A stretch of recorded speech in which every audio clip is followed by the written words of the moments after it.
Magandang araw mga kababos. Narito ang latest news ngayon sa PBA.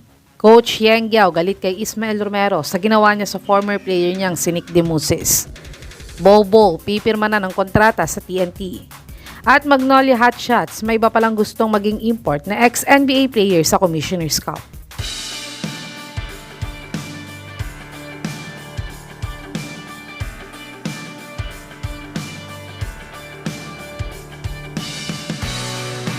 Si Nick Demusis nga ay naglaro sa Zamboanga Valientes at muntikan nang mapahamak sa isang laro nila.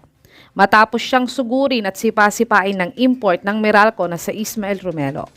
Noong una nga ay gustong kasuhan ng coach ng Zamboanga si Ismael Romero sa ginawa niya kay Demusis. Pero ang gusto na lang ni Demusis ay mabayaran nga ang hospital bill niya at danyos perjuicios sa ginawa sa kanya.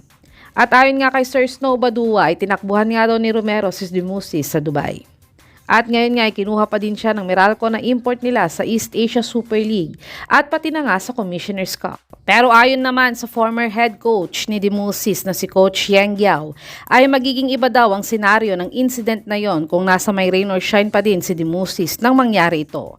Dahil ipagtatanggol daw siya agad ng mga teammates niya pag nakita nilang inaagrabyado siya.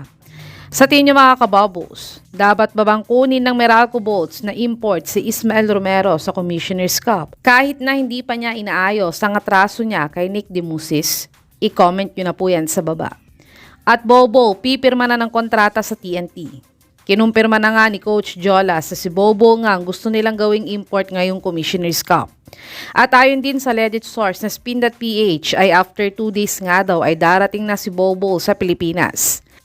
At ayon nga sa TNT Insider na to ay after 2 days nga daw ay darating na si Bobo sa TNT para magpirmahan na ng kontrata.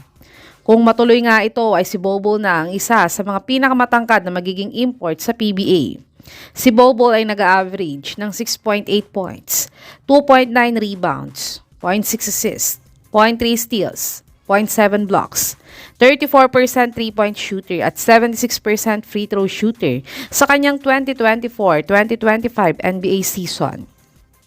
Sa tingin niyo mga kababos, magiging big factor ba si Bobo sa TNT next conference? I-comment nyo na po yan sa baba.